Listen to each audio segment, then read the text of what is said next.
பெரியவங்க என்ன சும்மாவா சொன்னாங்க, நீ எதை விதைக்கிறியோ அதைத்தான் நீ அறுவடை செய்வ அப்படின்னு சொல்லி. கர்மா அப்படிங்கிறது இதுதான் அப்படின்றத நிறைய டைம் வந்து நமக்கு உணர்த்தும். அந்த மாதிரி இதாண்டா கர்மா அப்படின்னு சொல்லி இப்போ ஒரு சம்பவம் நடந்திருக்குங்க. அதாவது இந்த வீட்டுக்குள்ள சில மூதேவிகள்லாம் என்ன பண்ணுதுங்க அப்படின்னு பார்த்தீங்கன்னா, கோவா கேங்குன்னு ஒரு 4 பேரை கோவா கேங்குன்னு சொல்லிக்கிட்டு இருக்காங்க. அவங்க நம்ம எல்லாம் வெளியில போன பிறகு கோவாக்கு போகலாம், ட்ரிப்பு போகலான்றத பேசியிருந்தாங்க.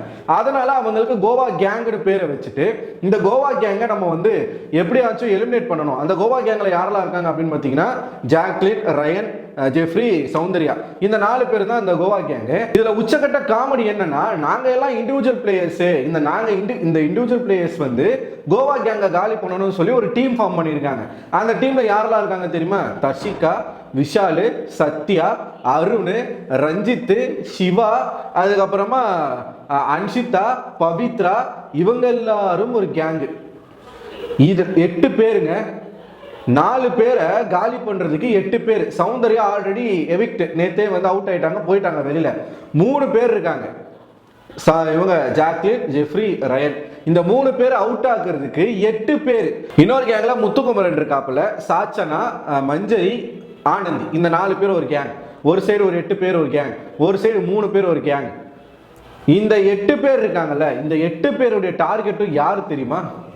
ஜாக்லினுடைய ஒத்த பொம்மையை தூக்குறதுக்கு 8 பேர் முயற்சி பண்றாங்க. அதுல முக்கியமா இந்த ஸ்கெட்சை போடுறது விஷால் எதுக்காக இந்த ஸ்கெட்சை போடுறாரு?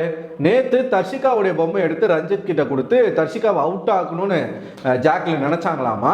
அதனால விஷால் வந்து ஜாக்லின், நான் வந்து என்ன ஆனாலும் பரவாயில்ல, ஜாக்லின் பொம்மை எடுத்து நான் வச்சுக்கிட்டு நான் வந்து இன்னைக்கு பாத்துக்கிறேன், அவளா நான் பாத்துக்கிறேன் அப்படின்னு சொல்லி விஷால் ஒரு பக்கம், தர்ஷிகா சேம் ஜாக்லின் அவுட் ஆகணும், ஏன்னா நேத்து என்ன அந்த மாதிரி பண்ணிட்டா அப்படின்னு சொல்லிட்டு தர்ஷிகா ஒரு பக்கம், மஞ்சரியை காப்பாத்திட்டா ஜாக்லின், நான் தீபகை காப்பாற்றணும்னு நினைச்சு எவ்வளோ ட்ரை பண்ணேன், கடைசி வரைக்கும் ஜாக்லின் வந்து பக்காவா பாய்சன், ஜாக்லின் வந்து ஒரு பாய்சன், பயங்கரமா கேம் ஆடிட்டா, நான் சொல்லி அவன் கொண்டு போய் தீபக் பொம்மையை வைக்கல, அதனால அவளை நான் சும்மா விட மாட்டேன்னு சொல்லி புதுசா அன்ஷிதா போய் அந்த கேங்ல சேர்ந்துக்கிட்டு, ரஞ்சித் வந்து யார் கூப்பிட்டாலும் ஓடிடுறாரு, சிவகுமார் யார் கூப்பிட்டாலும் ஓடிடுறாரு. இவங்களுக்கு சொம்படிக்கிறதுக்கு சத்யா, அருண், இவங்கெல்லாம் ஒன்னா சேர்ந்து 8 பேருடைய ஸ்கெட்சு ஜாக்லினா இருக்கு. இதுல கடவுள் இருக்கான் குமார் அப்படின்னு சொல்லுவாங்க தெரியுமா? நீங்க ஃபர்ஸ்ட் ப்ரோமோல பார்த்தா அந்த சண்டை முதல் ரவுண்ட்லயே நடந்துச்சு. என்ன பண்றாங்க அப்படின்னா, நேரா ஓடி போய் விஷால் வந்து ஜாக்லின் பொம்மையை தான் எடுக்கிறாரு. ஜாக்லின் வந்து ஜெஃப்ரி பொம்மையை எடுத்துட்டு போய் உள்ள வச்சிடறாங்க. ரயன் இந்த மனுஷனை என்ன வார்த்தைகள் சொல்லி பாராட்டினாலும் பரவாயில்லைங்க. அருண், இவங்க சத்யா, விஷால், இந்த 3 பேரை எதிர்த்து ஒத்த பையனா அங்க ஜாக்லின் பொம்மையை பிடிச்சிக்கிட்டு நிக்கிறார். விஷால் இப்படி பிடிச்சிக்கிட்டு விடவே இல்லை. சத்யா ட்ரை பண்றாரு. அன்ஷிதா வந்து என்ன தெரியுமா பண்றாங்க, இவரு விஷால் கிட்ட இருக்கக்கூடிய பொம்மையை புடுங்கிறதுக்காக ஜெஃப்ரி வரான், ஏன்னா அவங்கலாம் டீம் இல்ல. ஜெஃப்ரி வரான். ஜெஃப்ரி வந்த உடனே அன்ஷிதா ஜெஃப்ரி பிடிச்சி விசிறி அடிக்கிறாங்க. இதே திருப்பி ஜெஃப்ரி பண்ணானா நல்லா இருக்குமா? அவன் அமைதியா இருந்துட்டான். கடைசி வரைக்கும் இவன் ஜாக்லினோட பொம்மையை விஷால் விடவே இல்லை. ஆனா ரயன் எப்படியோ கஷ்டப்பட்டு ஜாக்லினோட பொம்மையுடைய தலைப்பகுதியை பிச்சு எடுத்துட்டு வந்துட்டாரு. உடம்பு விஷால் கிட்ட இருக்கு, தலையில தான் ஜாக்லின் சொல்லி பேர் எழுதியிருக்கு. இதுல கடவுள் இருக்கான் குமார் நான் சொன்னேன் தெரியுமா? அவன் ஜாக்லினை டார்கெட் பண்ணாங்களே தவிர்த்து இந்த கோவா கேங்க காலி பண்ணணும்னு சொல்லி இந்த 8 பேர் கொண்ட குழு வேலை செஞ்சதுல தர்ஷிகாவுடைய பொம்மையை மறந்துட்டாங்க. யாரு? இந்த 8 பேர் கொண்ட கேங். இந்த கேங்குக்கு வந்து என்ன பேர் வைக்கலாம்? வீணா போன கேங்னு வைப்போமா, இல்ல கிரிஞ்சு கப்பல் கேங்னு வைப்போமா? சரி, இந்த கிரிஞ்சு கப்பல் கேங்ல தர்ஷிகா பொம்மையை விட்டாங்க.